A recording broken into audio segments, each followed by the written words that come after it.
Ronaldo, fabulous. Wasn't Ronaldo? Thank you, Ronaldo, for being here tonight. Thank you, thank you. Craig is still on his honeymoon. I think he's going to be on his honeymoon for about the next 3 months or something like that. It's Ronaldo, thank you for coming in and playing tonight. You're going to be here all month long, most of next month as well. So thank you for being here. Thank you, thank you, thank you. Aren't we blessed to have Ronaldo here? He does a fabulous job. We also have Sally Joe doing music tonight as well. Thank you, Sally Joe. Okay, so the most important thing that's happening in this room is what? Joy? Yes. That's a close, right? Love? Yes, yes, yes. Right? God. So God is the most important thing that's happening in this room.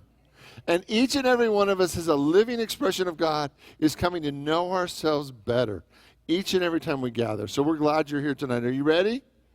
I invite you to turn to the people around you and greet them with a hug or a handshake and let them know how glad they are that they're with you today. Sorry. So our opening statement tonight, let's shoot it up there. Our opening statement tonight, is it there? There it is. God in me is amazing. Together, God in me is amazing. Now, how many of you believe that? All right, right?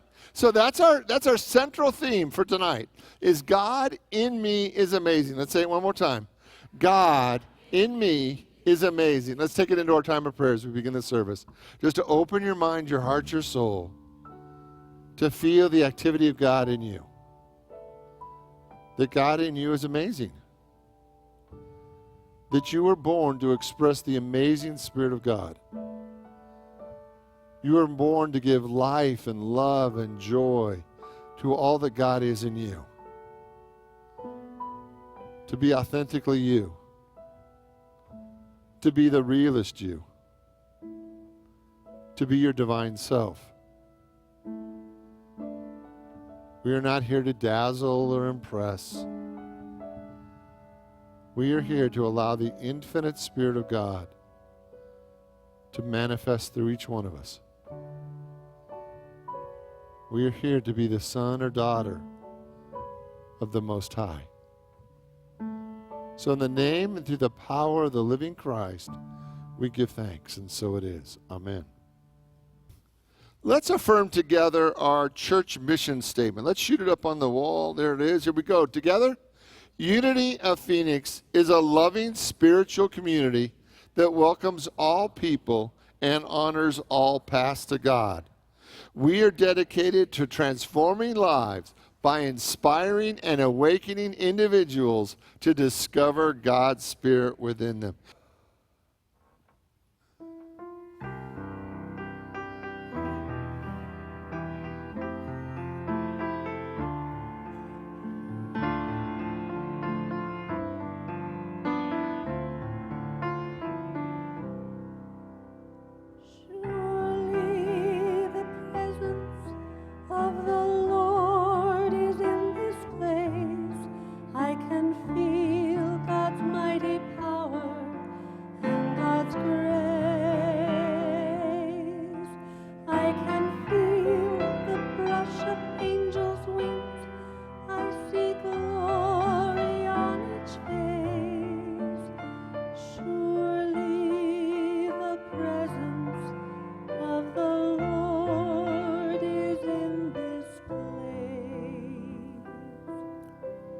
And I invite you to take a deep breath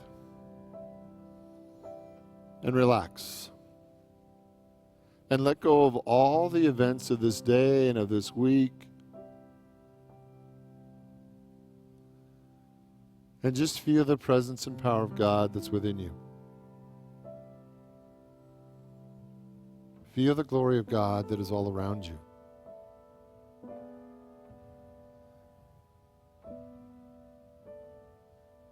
And tonight is all about you knowing yourself.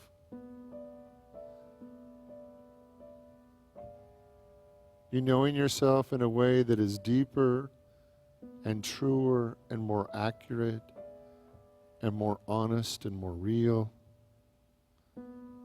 than maybe you ever have before.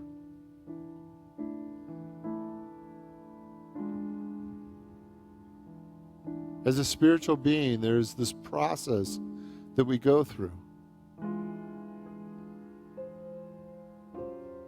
That the first way that we begin to know ourselves is as a human being, and with our personality and all of our strengths and traits. And then we begin to know ourselves as a spiritual being, as an expression of God, as a divine being, as a God being.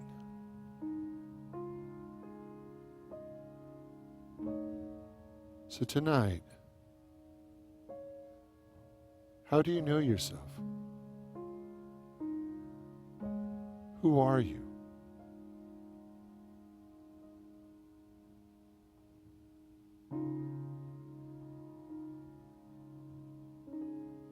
Do you see yourself as a personality?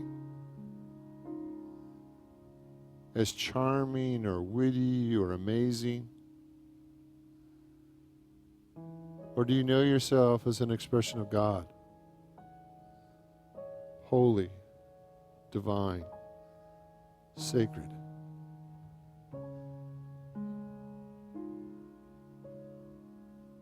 Tonight I'm going to invite you to open your spiritual eyes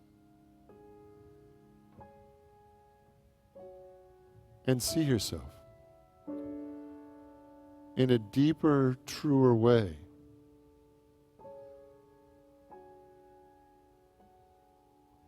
In a way that is more real and more accurate, more honest, more powerful, more beautiful, more brilliant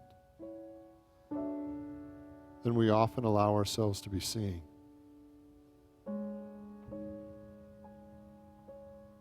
Holy Spirit,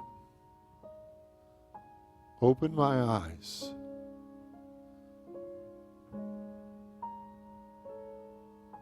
Open my real eyes.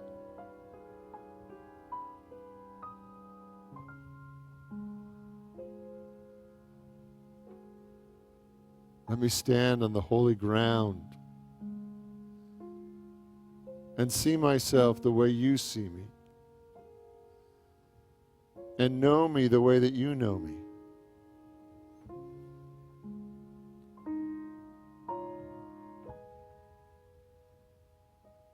Let me see myself from my divine place, from my eternal place, from my sacred self.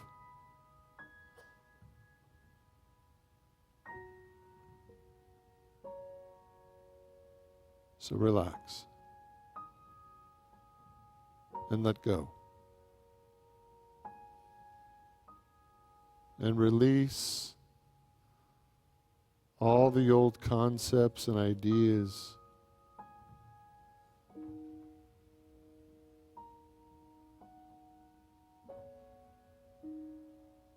And simply see yourself.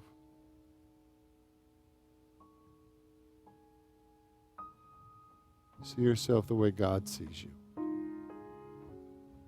See yourself the way that you've always been and will always be.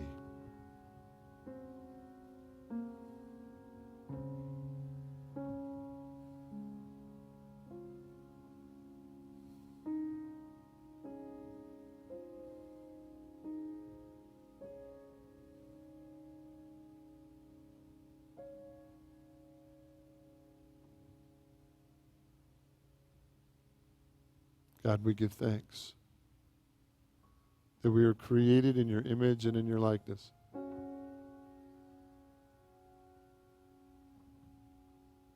We give thanks that we are eternal, that our spirit is everlasting.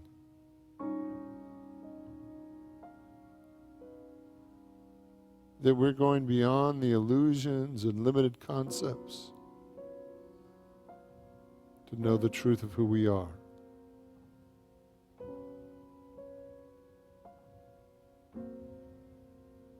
To stand in that truth. To know that truth. In the name and through the power of the living Christ, we give thanks. We give thanks for all that God is in us, all the blessings of this life, for the power of who we are and who we came to be in the world. So in all things, God, we look to you and we give thanks, and so it is. Amen.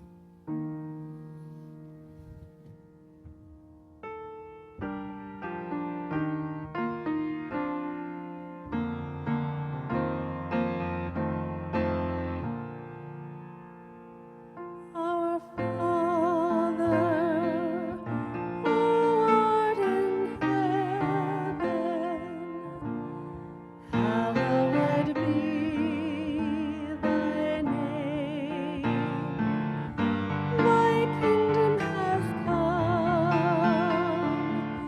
Thy will is done in earth as it is in heaven. You give us this day our daily bread. You forgive us our debts as we forgive our debtors. You lead us not into temptation, but deliver us from evil. For thine is the kingdom and the power and the glory forever.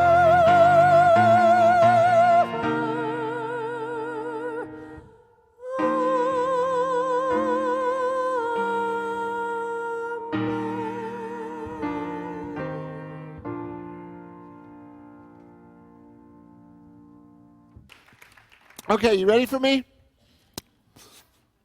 Okay, so what's the purpose of life? Because once we get that one kind of narrowed down, it's amazing how everything else gets easier, you know? And each one of us in our own way has a belief about what the purpose of life is, right? Some people think the purpose of life is to kind of earn our way into the afterlife, and if we're really good here, then we get into eternal heaven, and praise God for that, right? Some people believe that we're here learning lessons and that we're, semi-baked, and if we learn all the lessons we can learn, then we're going to finally be good enough or smart enough or spiritual enough or divine enough. And so some people think that the purpose of life is to learn lessons and to perfect ourselves, and God help us if we're here to perfect ourselves, because I think that'd be a long process. But some people believe that, and that's why some people even believe in reincarnation, because then if we don't perfect ourselves enough the first go around, then we can opt into another opportunity. The Buddhists believe it takes 100,000 lifetimes to go through the whole cycle to getting perfect enough, right? So what do you believe is the purpose of life? I can make a strong case for, I think it's to have a lot of fun, right? But some people think, no, Richard, it's got to be more serious than that. Like God would just create us and say, go have fun, right? There has to be a meaning to this. There has to be a purpose behind this. We're here for a reason. There has to be a reason. We just don't do this for grins, maybe. So why are we here? To give and receive love? Always a good choice, right? I'd like to suggest that today that we're here to know ourselves and for us to express God. So that God is actually experiencing itself, himself, herself, through us. And that as we live our life, we are here to know God through ourselves. And the connection that we have with God, and really the most profound connection that we have with God, is only through us. Like God knows itself through us, and we know God through us. And the common denominator is us. That you're the link, you're the connection point, you're the thing, the purpose is to experience God as you. Now, how many of you have ever had a difficult time experiencing God as yourself? Right? How crazy is that, right? The idea with all of our foibles that we are really created in the image and likeness of God seems absolutely ludicrous. Like, how many of you have known that you've made some weird choices in the course of your life? Right? So, that's where it gets kind of interesting. Because sometimes, right, it's actually easier to know God through somebody else. Right? Or it looks like it'd be easier because they haven't made as many mistakes as they have. They haven't made all the interesting choices that we've made. They're a perfect person. And because they're a perfect person, it's really easy to see God in them. But the real work is coming to see God in ourselves. And to be able to hold all of who we are and still see the divine.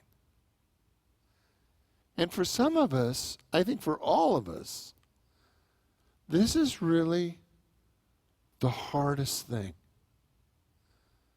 is seeing ourselves from the point of view of God. Seeing ourselves created in the image and likeness of God. Because how many of you grew up in a church where they told you over and over again that you were a worthless sinner? Anybody? That's actually easier to get people to believe. Right? It's much easier to tell people all the things that are wrong with them because we know all the things that are wrong with us. Right? It's much more difficult to get people to see themselves from the highest point of view, to see themselves as God sees them. Whole and complete and lacking in nothing. So a few weeks ago, we began using a book called Lessons in Truth. And in Lessons in Truth, we're on the section tonight called Personality and Individuality. And personality and individuality is helpful. It's a helpful concept to understand our humanness and our divine nature. So let me read what Emily Cady had to say about it. Personality applies to the human part of you, the person, the external. It belongs to the region governed by the intellect. Your personality may be agreeable or disagreeable to others. When you say that you dislike someone, you mean that you dislike their personality, the exterior part of them, their present self from the outside. It is the outer, changeable man in contradiction to the inner or the real man. Individuality is a term used to denote the real man, the more God man, the invisible but expressing. By this I do not mean that one's individuality is greater if one is more religious. Remember, God has wisdom, intelligence, love, and power. The more pronounced in the manner in which these qualities are being expressed, we would say the greater his individuality. Okay? So what is your personality? Right? It's the human part of you, right? And what is your individuality? It is your divine nature. Okay? Are you ready? Okay, now I'm going to go to the board, because now I'm going to make things really confusing. So imagine that this is your individuality, right? This is your God self, right? This is a part of you that was created in the image and likeness of God. This is like, imagine there's millions of these expressions of God. Millions of these expressions of God. That each one of us is this living, moving expression of God, right? Now, what we have to begin to factor in here is how accurately do you see yourself as an expression of God? How much can you accept that you were created in the image and likeness of God? And one of the factors that we need to look at is How conscious are you of you? Right? And now I'm going to draw another line, right? Now let's just pretend that this is your line of consciousness. Okay? So you see this much of you. Right? Now, what do you call those things? Iceberg, thank you. Like an iceberg, most of you, you're unconscious to. Could you imagine that that's true? Right?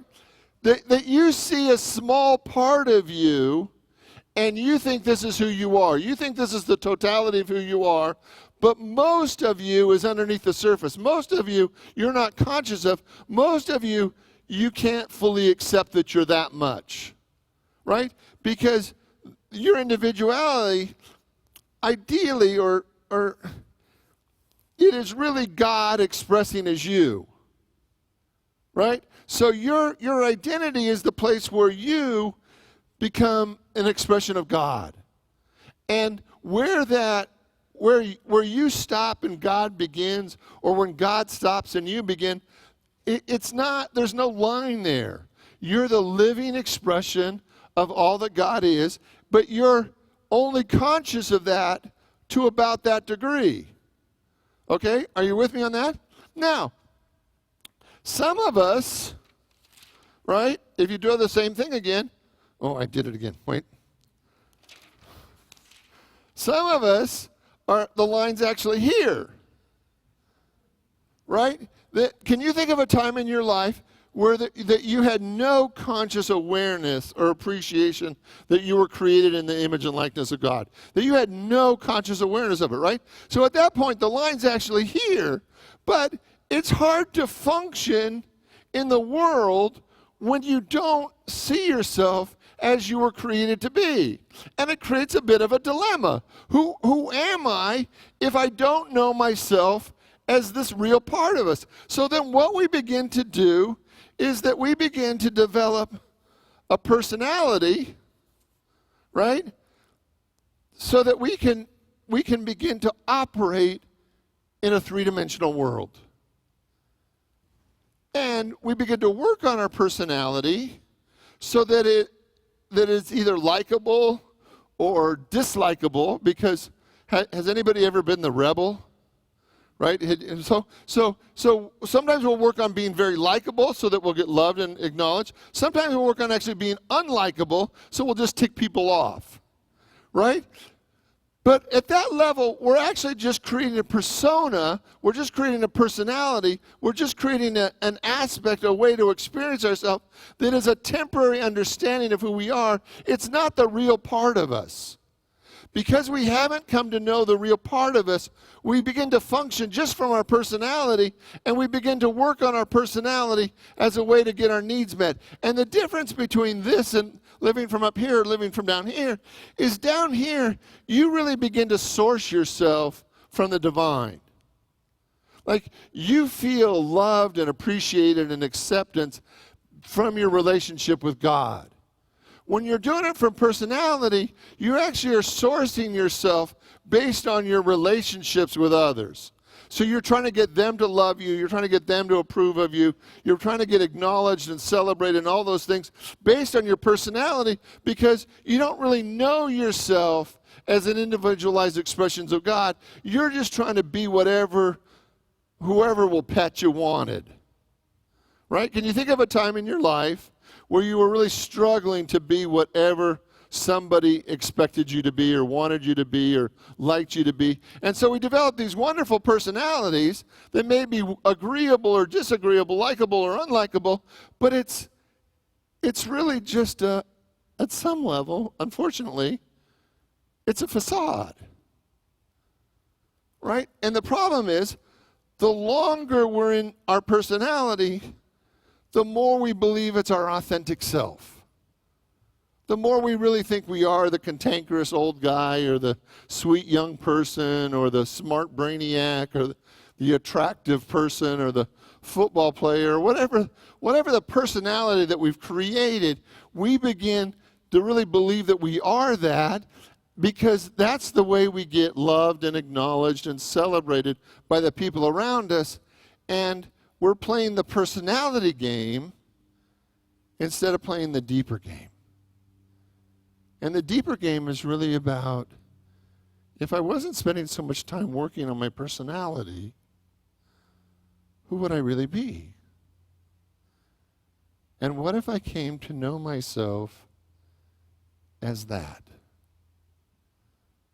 What if I really began to do the inner work, not worrying about if everybody likes me, but really coming to know myself the way God knows me, the way that God created me to be. And as soon as I begin to do that, then we're no longer working on being charming or looking intelligent or creative or effective. We're no longer just living at that level. The game radically changes. And from the new game, it's about how conscious can I be of me? How conscious can I be of all the ways that I'm called to express God? So here's what I want you to look at for a second. Can you see areas in your life where maybe you're spending some energy, maybe a great deal of energy, working on being liked or being smart enough or being effective enough, where you're spending a lot of energy working on trying to perfect your personality? And what would happen if you began to shift that energy into knowing yourself from your authentic self, to knowing your real self, and becoming real comfortable in being the way God made you from the beginning? Well, people may not like that. I may not be as charming or as creative or as dynamic or as a goofball or funny or whatever it is. But what would happen to your spiritual life if you just began to become interested in your divine self and really spent time in prayer and in meditation with the only aim of knowing yourself the way God knows you? You think, Richard, I've spent years, maybe lifetimes, trying to perfect my personality, trying to be smart enough or capable enough or loving enough or whatever it was. But what if that's a game that you can never really win at because it's not the realest part of you? Could you imagine just being interested in being your divine self? Now, do you know who Anita Morjani is? She was here a couple years ago. She's a woman who had a near-death experience, and she wrote about it in a book called Dying to Be Me, and I'm going to read you a quote from it. But I just want to tell her story before I read you the quote. She was a woman who had grapefruit-size tumors all over her body. She was down to less than 100 pounds, and she literally died. She died.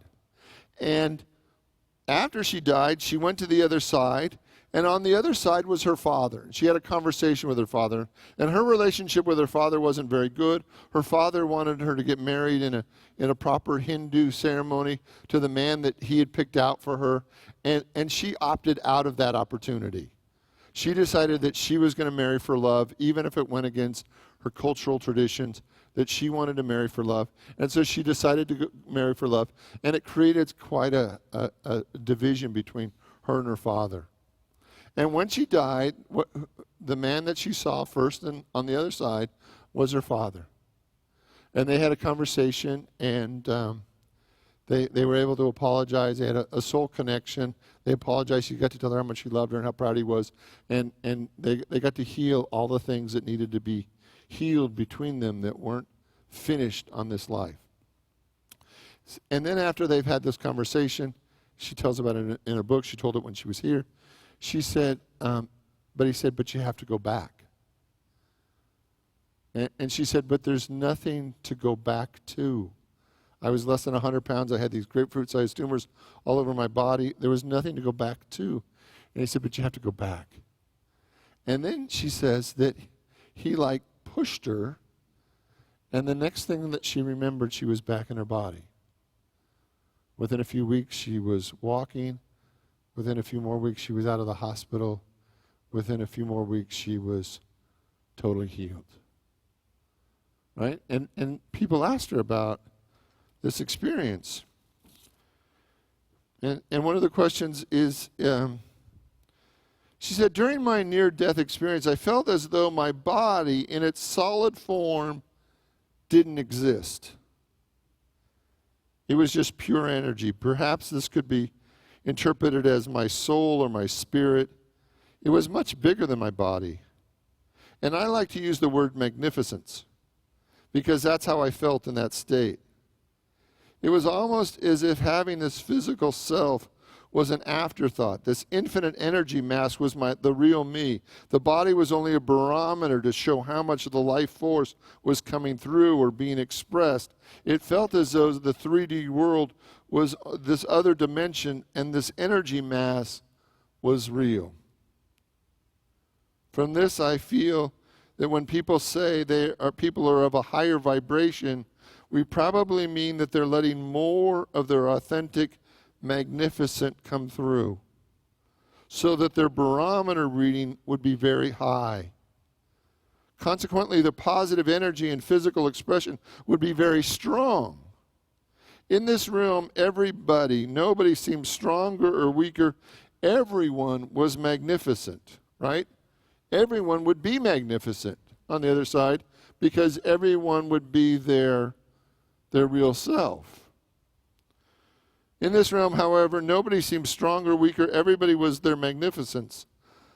But how much are we expressing that through our bodies in this dimension seems to be our choice. Okay? So here's where I'm going with this. Imagine this is your magnificence. This is your God self. This is your divine self. This is your real self. This is your magnificence.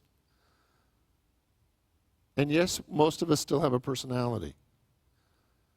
And our personality may be charming or not, likable or not, but it's simply the clothing that our magnificent wears in this dimension.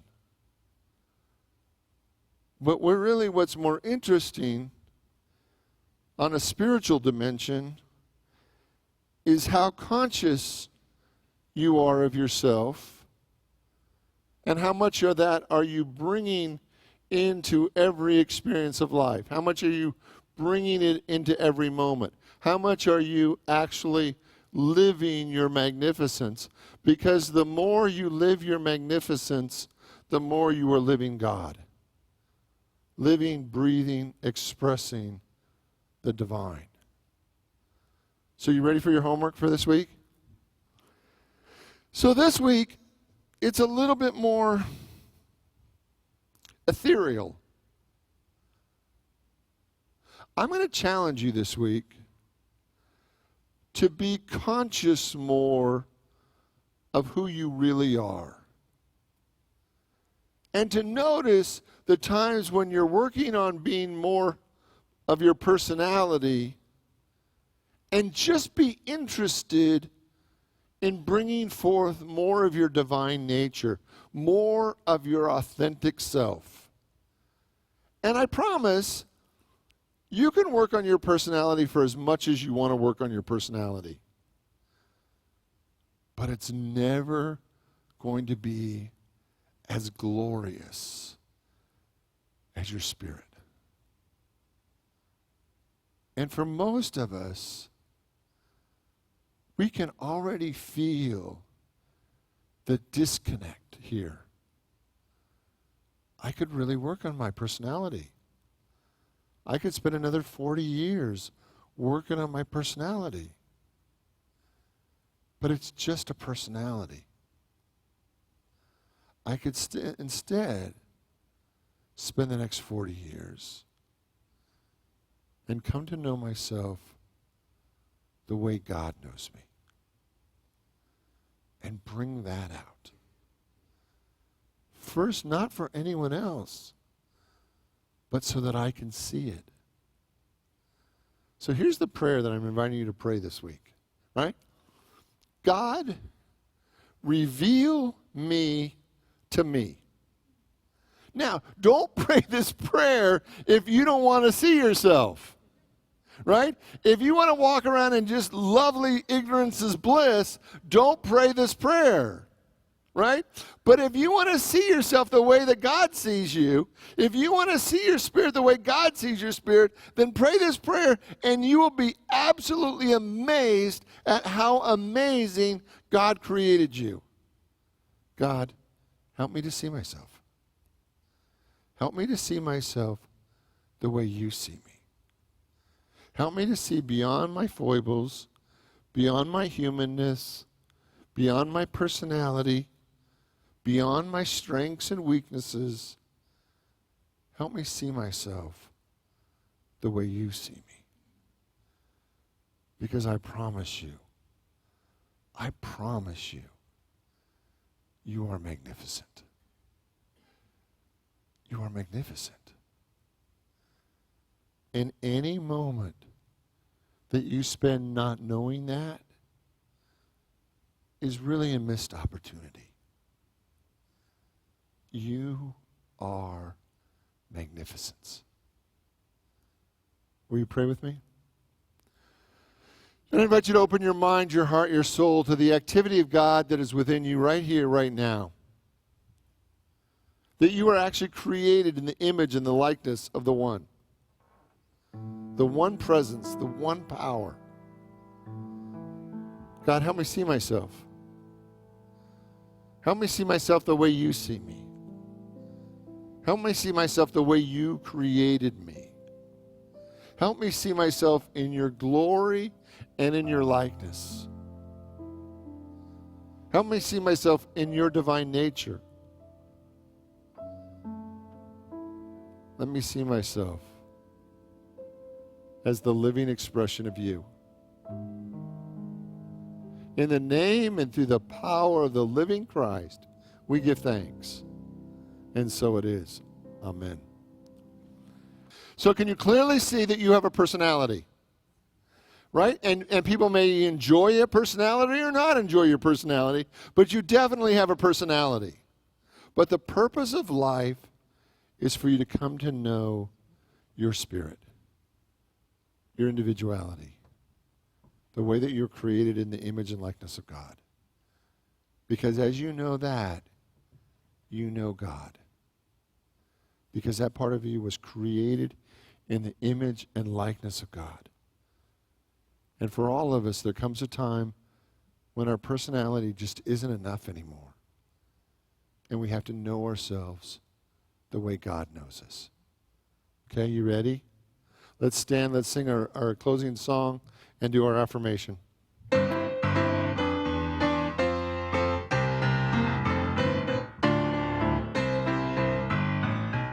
Let there be peace on earth, and let it begin with me. Let there be peace on earth, the peace that was meant to be. With God as Creator, that we all are